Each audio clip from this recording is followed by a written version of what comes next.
Salut tout le monde, j'espère que vous allez bien. Aujourd'hui on va se retrouver donc pour la vidéo résultat et donc mon impression donc sur Elimination Chamber 2017. J'ai vraiment envie de faire la review la plus courte possible, donc je vais commencer directement par les caractéristiques de ce pay-per-view. Ce show se tenait forcément le 12 février 2017, donc c'était dans la Talking Stick Resort Arena de Phoenix en Arizona. Voilà, donc c'était un pay-per-view exclusivement réservé à SmackDown. Et le thème de ce pay-per-view c'était R de No Wild. Voilà, bah écoutez, j'en ai terminé avec les caractéristiques du pay-per-view. Je vais vous parler vraiment très rapidement du pré-show. Donc il y avait un match, donc c'était Mojo Rawley contre Kurt Hawkins, le match que tout le monde attendait. Et donc voilà, victoire de Mojo Rawley sur Kurt Hawkins, victoire assez prévisible, c'est souvent les faces qui gagnent en pré-show. Puis bon, dans tous les cas, je pense que tout le monde s'en foutait. A noter quand même que le pré-show a valu la peine d'être regardé puisque donc JBL s'est viandé, s'est cassé la gueule et ça a fait ma soirée. Voilà, si vous l'avez pas vu, regardez juste le pré-show pour ça, ça en vaut vraiment la peine. Voilà, bah écoutez, on va pouvoir commencer donc officiellement la review de ce pay-per-view. Donc le premier match de la soirée c'était Becky Lynch contre Mickie James. J'ai été assez surpris que ce soit ce match là qui ouvre le show. Je pensais vraiment qu'ils allaient mettre certainement le Tag Team Turmoil ou... Je pensais vraiment qu'ils allaient commencer avec ce match-là, donc j'étais assez surpris. Après, on va dire que je trouve quand même que c'est un choix assez judicieux pour lancer le pay-per-view. C'était un match quand même assez attendu avec d'un côté la nouvelle génération et de l'autre l'ancienne génération. Donc, alors, un match qui a duré 11 minutes pour lancer le pay-per-view. J'ai trouvé que c'était un bon choix de mettre ce match-là en opener, même si un match pour moi aurait peut-être pu lancer le show. J'y reviendrai plus tard. J'ai noté que donc Mickie avait travaillé pendant tout le match sur le bras gauche de Becky Lynch. Donc un bon travail sur le bras de Becky pendant donc tout le match. A noter que Becky Lynch s'est relevé du Mick Kick. Donc son DDT on va dire spécial a été protégé. Je trouve que c'est une bonne chose. J'aime bien les finishers qui sont protégés, ça les crédibilise en fait. Voilà. Sinon donc je vais revenir à la fin du match et au résultat. Donc en fait à la fin du match on a une victoire de Becky Lynch qui l'a emporté avec un roll-up. Donc sur le coup j'ai été un petit peu surpris et après en y repensant bien au final c'est pas forcément choquant. La meuf a douillé pendant tout le match, c'est Mickie James qui a quand même dominé le match je trouve. Et puis en plus de ça, le disarmer, elle doit se servir de son bras. Donc au final, le roll-up n'est pas forcément une technique qui me dérange dans ce cas-là. Donc voilà, je suis pas non plus hyper surpris du résultat. Même si c'est vrai que j'aurais plus vu une victoire de Mickie James, hein, qui au final faisait vraiment son premier match en pay-per-view depuis son retour. Après voilà, elle met en avant une jeune talent et c'est plutôt bien et on n'a pas vraiment à se plaindre là-dessus. Donc voilà, victoire de Becky Lynch sur Mickie James dans un bon match d'opener, c'était plutôt sympa. Après il n'y avait rien d'exceptionnel, hein. J'ai vu des matchs féminins bien mieux que ça, mais c'était quand même un bon match pour lancer le show. Donc j'ai mis 7,5 sur 10 et c'était vraiment un bon petit match pour commencer le pay-per-view. Ensuite, le deuxième match de la soirée. Alors honnêtement, j'étais vraiment très étonné que ce match soit dans le pay-per-view. J'aurais vraiment plus vu en kick-off.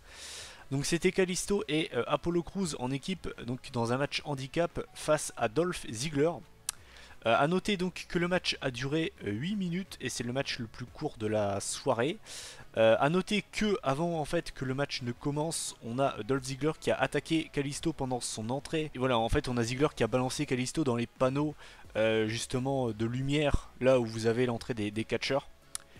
Donc voilà, donc au final le match a plus ressemblé à un Apollo Crews Dolph Ziggler pendant une grosse partie du match. Finalement donc pendant que Kalisto était out, eh bien c'est Ziggler qui a réussi on va dire à prendre l'avantage. Finalement au bout d'un moment on a Kalisto qui a réussi on va dire à revenir dans le match.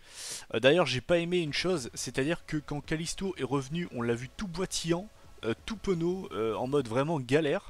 Et une fois en fait que Apollo Crews a fait le tag avec Kalisto, le mec est rentré dans le ring normal. C'est-à-dire que d'un coup, en un claquement de doigts, le mec n'a plus eu aucune douleur. Ça j'ai pas aimé, j'ai trouvé ça complètement what the fuck, enfin c'est vraiment débile je trouve. Note à part, donc j'étais assez surpris du résultat, puisque donc en fait à la fin du match, on a eu un coup de pied retourné de Kalisto, hein, enchaîné donc de la Seed Out Powerbomb d'Apollo Crews, je sais pas comment il appelle ça, c'est pas grave. Et donc voilà, victoire de Apollo Crews et Kalisto.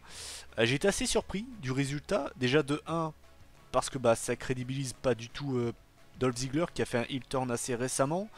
Cette victoire pour moi n'apporte pas grand chose à Kalisto et Apollo Crews, c'est un match handicap donc on va dire que ça crédibilise aucun des deux au final. En plus de ça, Dolph Ziggler a attaqué Kalisto au début du match, donc pour moi ça me semblait cramé. Je me suis dit, bon bah voilà, Ziggler va gagner grâce à ça. Et au final, non. Même avec cette technique, eh bien, Dolph Ziggler ne gagne quand même pas, donc j'ai pas compris l'utilité d'avoir fait ce match, parce que pour moi ça n'apporte absolument rien à Kalisto et Apollo Crews. Et au contraire, ça crédibilise absolument pas Dolph Ziggler. Donc j'ai vraiment pas apprécié ce match qui pour moi n'avait rien à faire en pay-per-view. A noter qu'après le match, on a Ziggler qui s'en est pris à Apollo Crews en sortant encore une fois une chaise et en fait en bloquant le pied d'Apollo Crews donc avec une chaise, et ensuite il a mis un coup de pied dedans. Donc ça va très certainement justifier une prochaine blessure pour Apollo Crews. Et à mon avis, la rivalité va continuer entre les deux. Pourquoi pas une victoire de Ziggler sur le titre intercontinental entre les deux. Et puis on va dire qu'après, avec le retour de Apollo Crews, on pourrait avoir une rivalité entre les deux pour le titre IC. En tout cas, je trouve que ça pourrait être intéressant. Sinon, donc au niveau de la note, j'ai mis 4 sur 10. J'ai vraiment pas aimé ce match. Pour moi, ça n'avait rien à faire en pay-per-view. Le résultat ne me plaît pas. Ça fait passer Ziggler pour une merde. J'ai rien aimé dans ce match. J'ai rien aimé dans ce match. Donc j'ai mis 4 sur 10. Ensuite, le troisième match de la soirée. Donc là, je vais être expéditif. Donc c'était un tag team Turmoil. Donc forcément pour les ceintures par équipe détenues par American Alpha. Donc, alors de mémoire, les deux premières équipes c'était Heath Slater et Rhino contre les Fashion Police. Donc Tyler Breeze et Fandango. Finalement donc c'est les Fashion Police qui ont été éliminés en premier, ça m'a déçu. J'aurais bien voulu voilà qu'ils aient un petit peu de mise en avant, bah finalement toujours pas. Ensuite c'est je crois de mémoire les Vaudevillains qui sont rentrés dans le match. Finalement ils se sont également fait éliminer, ça m'a pas vraiment surpris. Ensuite on a les Usos qui sont arrivés, qui ont éliminé Heath Slater et Rhino. Ensuite, en avant-dernier, c'est American Alpha qui sont rentrés dans le match. Finalement, ils ont éliminé les Usos. A noter qu'en fait, suite à leur élimination, les Usos n'en ont pas fini, puisqu'en fait, ils ont attaqué American Alpha en les balançant dans les escaliers. Enfin bref, voilà quoi. Et derrière, donc en dernier, c'était The Ascension qui sont rentrés. Et honnêtement, à ce moment-là, je pensais vraiment que l'Ascension allait devenir champion. Et honnêtement, si jamais ils auraient gagné, on va dire, les ceintures, ça m'aurait pas déplu. Et j'aurais même été content parce que voilà, vu le traitement qu'ils subissent depuis leur montée de NXT dans le main roster, honnêtement, ça m'aurait vraiment fait plaisir pour eux. Mais finalement, non. Puisque donc American Alpha arrive quand même à l'emporter, en portant donc la grande amplitude sur Victor donc pour la conservation des ceintures d'American Alpha. Donc ça ne me surprend absolument pas puisque bah, c'était mon pronostic du match de base. Et puis bah voilà quoi, honnêtement ça m'aurait vraiment surpris qu'ils perdent les ceintures. Pour moi ils n'ont pas vraiment de compétition. Et à mon avis les prochains on va dire challengers assez sérieux qu'ils auront ce sera The Revival. Sinon le match en lui-même a duré 21 minutes donc c'est pas vraiment surprenant. Enfin un petit peu surprenant quand même, je pensais pas qu'ils allaient donner autant de temps à ce match. Le match en lui-même était plutôt sympa, les prises s'enchaînaient, il y avait un plutôt bon rythme. Après j'ai vraiment pas trouvé que c'était un match exceptionnel. Au niveau de la note j'ai mis 7 sur 10, donc voilà c'était un match plutôt correct, qui efface on va dire le match précédent. Et puis voilà. Ensuite, on va passer au quatrième match de la soirée. Donc, c'était pas le match que j'attendais le plus, mais la rivalité m'avait vraiment plu. Donc, c'était le match entre Nikki Bella et Natalia. Je suis un petit peu surpris qu'on n'ait pas eu de stipulation entre les deux femmes, parce que vu comment c'était parti loin entre les deux, c'était vraiment chaud. Sinon, donc, match qui a duré 14 minutes. Donc, bah, ils ont vraiment eu une bonne durée pour s'exprimer. Eh ben honnêtement, alors c'était pas le match féminin que j'attendais le plus. J'attendais par exemple le plus le Alexa Bliss Naomi ou bien même le Becky Lynch Mickie James. Et pour moi, ça a été le meilleur match féminin de ce pay-per-view. Et c'était vraiment un bon match. Honnêtement, j'ai été vraiment surpris. On a eu notamment Natalia qui a résisté 2 fois au STFU. Pareil, j'ai vraiment été surpris quand Nikki Bella a réussi à porter pour la 2e fois le STF. Je me suis dit bon bah c'est fini, elle va abandonner. Et finalement non, donc j'ai vraiment été surpris. Pareil, encore une fois, le sharpshooter est protégé puisque Natalia, si je me souviens bien, ne l'a pas porté. Peut-être que j'ai une erreur, ça se peut, hein, mais dans mes souvenirs, elle l'a pas porté. Mais dans tous les cas, c'était vraiment un match plaisant. J'ai vraiment pris mon pied et je suis sérieux. Finalement, je vais revenir à la fin du match parce que j'ai quand même pas grand chose à dire, on va dire, sur le contenu de ce match, mais c'était vraiment cool. C'était pour moi le meilleur match féminin de ce pay-per-view. Et donc en fait à la fin du match on a les 2 femmes qui étaient donc à l'extérieur du ring. Les 2 n'ont pas réussi à rentrer dans le ring à temps avant le compte de 10 de l'arbitre. Donc au final bah, ce match se finit en match nul, double disqualification. Donc au final ça me dérange pas.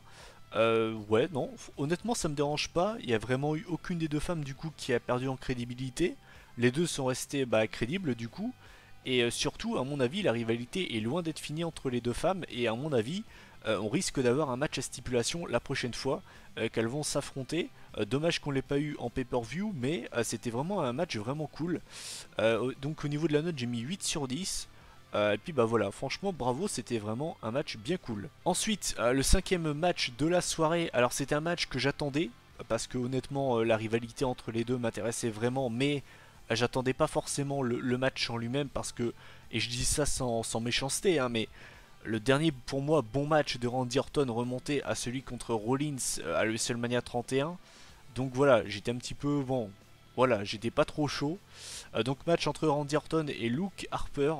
Donc c'est le 3e match le plus long de la soirée puisqu'il aura duré 18 minutes. Donc j'étais assez surpris encore une fois que ce match dure aussi longtemps. Je pensais vraiment pas qu'il allait durer aussi longtemps, donc j'ai vraiment été surpris. Début de match, qu'est-ce que j'en ai pensé? Alors le début de match me faisait vraiment peur parce que Randy Orton, on va dire, avait pris le dessus sur Luke Harper et c'était vraiment très lent, très boring, avec Orton qui faisait des clés de bras, enfin c'était chiant, voilà. Début de match c'était vraiment chiant, je me suis dit bon, on va encore avoir un match boring avec Randy Orton. Et finalement, bah, plus le match a avancé et plus le match est devenu intéressant avec bah, Luke Harper qui a réussi à revenir dans le match. Et puis bah, finalement, c'était la surprise de ce pay-per-view. C'était vraiment un très bon match de Big Guy. Vraiment, j'ai vraiment bien aimé ce match. J'ai été surpris, j'en attendais pas autant. Je pensais que ça pouvait donner un match cool au gros maximum. Bah, ça a vraiment donné un bon match. Voilà. J'ai adoré le moment où on avait Orton qui préparait son RKO et qui finalement s'est pris le super kick. Puis encore un autre derrière, ça j'ai vraiment bien aimé. J'étais sur le cul. Pareil, quand Luke Harper a porté sa Sit Out Powerbomb, j'ai voulu y croire. Je me suis dit peut-être qu'il va gagner. Finalement non. Et donc au niveau du résultat, la logique a été respectée puisque donc c'est Randy Orton qui s'impose avec son RKO donc sur Luke Harper. J'aurais pété un câble si Luke Harper se serait dégagé, j'aurais été fou. J'aurais sauté de ma chaise, je crois. Vraiment, je suis un énorme fan de Luke Harper, vraiment. C'est pour moi peut-être le catcheur le plus underrated à la WWE. Il est absolument génial. Je me souviens de ses matchs contre Ziggler en 2014 qui était génial. Et j'espère vraiment qu'il aura un titre et un gros push pour 2017, Luke Harper. En tout cas, même s'il perd avec le RKO de Orton, il a vraiment fait forte impression, Luke Harper. Et ouais, franchement, bravo aux 2. Ils m'ont vraiment régalé. C'était vraiment un bon match de poids lourd. Et donc, au niveau de la note, j'ai mis 8 sur 10. Et pour moi, ça a été le 2e meilleur match de ce pay-per-view. C'était vraiment très très cool. Ensuite on passe à l'avant-dernier match de la soirée, donc c'était pour le Women's Championship. Donc on avait Alexa Bliss qui défendait sa ceinture face à Naomi. Match qui a duré 9 minutes, donc c'est le match féminin le plus court de la soirée, donc j'étais assez étonné. C'est pour moi aussi le moins bon match féminin de la soirée. C'est un petit peu dommage parce que c'est pour le titre Women's quoi. C'est ça qui me dérange encore une fois, c'est que voilà, c'est le match le plus court des Women's, donc ça m'a vraiment surpris. Je pensais que bah, le match allait quand même durer plus longtemps que ça. Sinon, qu'est-ce que j'ai noté? J'ai pas noté grand chose, honnêtement, de ce match. J'ai noté qu'il y avait eu des belles petites prises par-ci par-là. Il y a eu quelques botches, ce qui a un petit peu gâché le match. Et puis bah, je vais revenir à la fin parce que j'ai vraiment alors rien à dire sur ce match quoi. Vraiment, c'est bizarre. Et donc en fait à la fin, eh bien c'est Naomi qui s'impose. En fait avec un moonsault botché. Mais en fait le botch n'est pas trop grave. C'est-à-dire que normalement quand tu fais un moonsault, c'est ta cage thoracique qui retombe sur celle de ton adversaire. Là au final c'était les genoux de Naomi qui sont retombés sur la cage thoracique de d'Alexa Bliss. Et du coup, c'est quand même pas. C'est un botch, mais c'est pas si grave que ça, parce que ça reste quand même crédible. Tu te prends des genoux en pleine volée comme ça doit faire mal, tu vois ce que je veux dire. Donc au final, c'est un botch qui ne me dérange pas. Voilà. Il y a des botches qui peuvent vraiment bien me déranger, mais quand c'est un botch qui reste quand même crédible, on va dire entre guillemets, ça me dérange moins. Donc au final, cette victoire de Naomi, bah, elle me surprend. Je m'y attendais, mais alors pas du tout. Bah, alors pas du tout. J'étais sur le cul, honnêtement j'étais vraiment sur le cul. Dommage que le match n'ait pas été si ouf que ça, parce que voilà quoi. Donc voilà, victoire de Naomi, et bah honnêtement ça me déplaît pas. Alexa Bliss est très jeune, j'ai vu des gens qui étaient vraiment enragés parce qu'elle avait perdu. Elle est très jeune, Alexa Bliss, elle retouchera une ceinture Women's un de ces jours, ne vous inquiétez pas, c'est pas grave. Naomi, elle est là depuis 5 ans, c'est son premier titre à la WWE. Honnêtement, c'est cool pour elle, je suis pas son plus grand fan, c'est pas ma catcheuse préférée parce que je trouve que c'est une bonne athlète, et je le précise, athlète, elle a des qualités athlétiques incroyables, mais c'est pas la meilleure catcheuse, c'est ce que je veux dire. Mais c'est cool, on l'a vu, elle a fait une interview post-match, elle était émue, elle a commencé à avoir les larmes aux yeux, à pleurer. Ça se voit que la meuf elle aime ce qu'elle fait et ça fait plaisir de voir ce genre de réaction. Donc bravo à elle, honnêtement, j'espère qu'elle aura un run plutôt sympa. Et puis voilà, donc voilà, victoire de Naomi.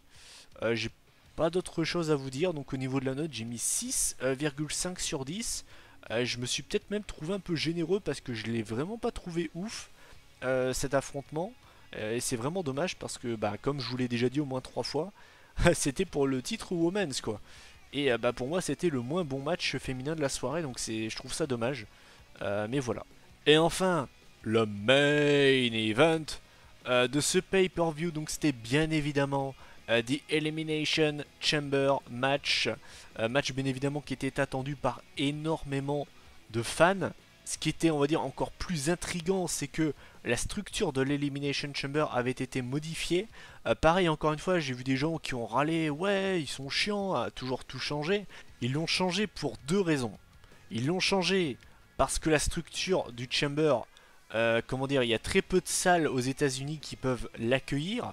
Donc, si les gars peuvent avoir plus de facilité à ramener la cage dans d'autres salles, moi je suis preneur.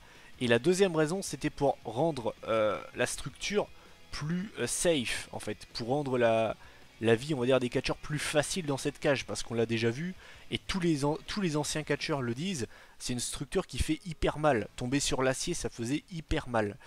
Donc au final, voilà, je comprends totalement et je râle pas du tout par rapport à ça. Mon avis sur cette cage, et bah honnêtement, je m'attendais à pire. Je trouve qu'elle est franchement pas mal du tout. La seule chose qui me dérange, c'est à l'extérieur du ring, c'est-à-dire vous avez le ring, entre les chambres, en fait vous avez le sol qui a été changé, et en fait on dirait un peu des tapis, et quand les catcheurs tombent dessus, il n'y a aucun bruit, et je me souviens qu'à l'époque, quand il y en a un qui tombait là-dessus, ça faisait vraiment un gros bruit d'acier quoi, et c'est vrai que c'est dommage, c'est vraiment la seule chose qui me chagrine un peu. Ça rajoute un côté crédible quand un catcheur tombait à l'extérieur, là ça fait plus de bruit, bah ça fait exactement comme les tapis à l'extérieur du ring. Et c'est vrai que c'est un petit peu dommage. Cela dit, donc, je vais vous donner l'ordre d'élimination de ce match en fait. Donc, on a commencé avec John Cena et AJ Styles. Ensuite, le troisième à rentrer, ça a été Dean Ambrose. Ensuite, on a eu Bray Wyatt. Ensuite, on a eu le Lone Wolf, Baron Corbin, et enfin, en dernier, c'était le Miz. Je vais essayer de vous résumer ce Chamber de la meilleure des manières sans non plus faire un résumé trop long. Donc, Baron Corbin, j'ai été assez étonné de son élimination. C'est-à-dire que le mec, comme je l'avais dit, a fait forte impression. Il est rentré, il a démonté tout le monde. Styles, Cena, Wyatt, il s'en battait les couilles. Il a même dit à un moment à Bray Wyatt, tu me fais pas peur. Enfin, Honnêtement, le mec, il a fait forte impression, comme je vous l'avais dit, et à mon avis, Baron Corbin, qu'on soit fan ou non, sera WWE Champion d'ici fin d'année 2017. Malheureusement, vous le savez, je ne suis pas fan, mais à mon avis, c'est bien parti pour. J'ai pas aimé son élimination, donc en fait, il fixait en fait le Miz qui était encore dans sa chambre. Et en fait, on a Dean Ambrose qui en a profité pour faire un roll-up pour surprendre Baron Corbin. J'ai pas aimé cette élimination. J'aurais préféré qu'il se fasse éliminer comme je vous l'avais dit, c'est-à-dire en prenant plusieurs finishers. J'aurais préféré cette manière-là. Sinon, pour moi, le mec qui a fait la meilleure performance, je dirais AJ Styles. Enfin, honnêtement, pour moi, il n'y en a aucun qui a fait une mauvaise performance. Allez, je dirais peut-être le Miz qui a fait la performance la moins remarquée, je dirais. Sinon, tous les autres ont fait une bonne performance. Pour moi, c'était un très bon match. Vraiment, il y a eu des très beaux spots. Vraiment, il y a eu des très bons enchaînements à 3, même à 4. C'était un match très très plaisant. La seule chose que j'ai pas aimé, pour moi, c'est un manqué de violence. Voilà, c'est la seule chose que j'ai pas aimé. Le seul moment, on va dire vraiment bourrin qu'on a eu, c'est quand Corbin a balancé Ambrose dans le plexiglas d'une chambre d'élimination. Mais ouais, c'est le seul vraiment truc très bourrin qu'on ait eu. Je trouve ça dommage. Après, on a vraiment eu des très bons enchaînements et des très bons spots. C'était vraiment un très bon main event. Et donc, la finale, c'était Bray Wyatt contre AJ Styles. Dans tous les cas, j'étais très content. Si AJ Styles redevenait champion, j'étais refait. Si Bray Wyatt devenait champion, j'étais fou.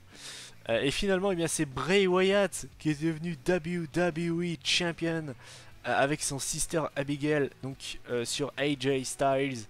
Et voilà, ça y est, on peut le dire. Bray Wyatt est champion du monde. Bray Wyatt est WWE Champion. J'ai mis beaucoup de temps avant de réaliser. Vraiment, j'étais sur le cul. Je pensais, au niveau de ma réaction, que j'allais gueuler. Enfin, en positif, hein, je dis ça. Je pensais vraiment que j'allais gueuler. Et au final, j'ai gueulé une fois. Et après, je suis vraiment resté très calme. J'avais plus les larmes aux yeux qu'autre chose. J'étais vraiment très content. Et c'est tellement... Tu savoures tellement ce genre de moment. Parce qu'un mec comme Bray Wyatt, ça fait des années. Ça fait 3-4 ans. Depuis que ce mec a débuté, on le dit. Ce mec a une aura. Ce mec a une gimmick vraiment spéciale. Et tout le monde le disait, quand est-ce qu'il va gagner un titre majeur? Ça faisait des années qu'on nous disait, ouais, Bray Wyatt il va avoir un push et tout le machin. Et franchement, qu'est-ce que c'est kiffant quoi. Franchement, j'étais super content. Ça a fait ma soirée vraiment, c'est super kiffant. On commence 2017 très très bien. Et j'en ai rien à foutre. Encore une fois, vous allez me dire, ouais, mais c'était prévisible, il y avait les sites de news. Les gars, combien de fois on nous a dit que Bray Wyatt allait avoir un push? Ça fait au moins 3 ans qu'on nous dit que Bray Wyatt c'est un potentiel vainqueur du Rumble. À chaque fois le mec se fait baiser. Donc excusez-moi de pouvoir kiffer ce moment quoi. Je veux dire, à chaque fois qu'il y avait un match de championnat où il y avait Bray Wyatt, on nous disait qu'il allait gagner. C'est un petit peu comme Sting. Avant qu'il débute vraiment, ça faisait au moins la 20e fois qu'on annonçait ses débuts. Donc forcément, quand Bray Wyatt est devenu champion, j'étais vraiment super content quoi. Donc franchement, bravo au mec, il le mérite totalement. Je suis refait. Je suis refait Bray Wyatt WWE Champion. Vive SmackDown, j'ai kiffé ma race devant ce pay-per-view et devant ce match. Donc au niveau de la note, j'ai mis 9 sur 10. C'était vraiment un très bon match, il y a eu des très très bons enchaînements. Pourquoi j'ai pas mis plus? C'est ce côté bourrin qui n'y a pas eu. J'aurais vraiment voulu qu'il y ait plus de barbarie, mais c'était quand même très bon. Donc j'ai mis 9 sur 10 et c'est vraiment pour moi l'un des meilleurs Elimination Chamber de l'histoire. Voilà, donc en cumulant les notes de ce pay-per-view, on arrive à une moyenne de 7,1 sur 10. Ça reflète bien mon avis sur ce show. J'aurais même mis plutôt 7,5, un truc comme ça. Honnêtement, c'est vraiment un pay-per-view solide. On commence vraiment bien l'année pour l'instant au niveau des pay-per-view. Le Rumble était très solide. On a très bien commencé l'année et on continue l'année vraiment d'une bonne manière avec ce show. Le seul match que j'ai vraiment pas aimé, c'est le handicap match qui pour moi, comme je vous l'ai dit précédemment, était ni bon et n'a servi pour moi à rien. Ça n'a rien apporté, que ce soit pour Ziggler ou pour Kalisto et Cruz. Un petit peu déçu du match entre Alexa Bliss et Naomi. Et puis derrière, honnêtement, tout le reste, c'est soit bon, soit même très bon. pour moi forcément le meilleur match du pay-per-view ça reste l'Elimination Chamber match. Et puis ben félicitations à Orton Harper et à Nikki Bella Natalia qui étaient vraiment très cool. Donc voilà, je dirais que c'est ces trois matchs là qui m'ont le plus marqué pour ce show. Voilà, bah écoutez, ce pay-per-view est terminé. Je vous invite tout simplement à donner vos réactions et votre avis donc sur ce pay-per-view. Ce que vous en avez pensé, le match que vous avez le plus apprécié, le match que vous avez le moins aimé. Qu'est-ce que vous pensez de la structure de l'Elimination Chamber, du Chamber match, du résultat du Chamber, enfin Bray Wyatt WWE Champion. Pareil, est-ce que vous pensez qu'on aura donc du coup Bray Wyatt contre Orton ou est-ce que vous pensez qu'on aura quand même Cena qui va se rajouter ou Styles. Enfin bref, voilà, n'hésitez pas à commenter, à liker et à partager cette vidéo si le cœur vous en dit. On se retrouve donc en fin de semaine pour une prochaine vidéo. D'ici là, prenez soin de vous. Salut tout le monde.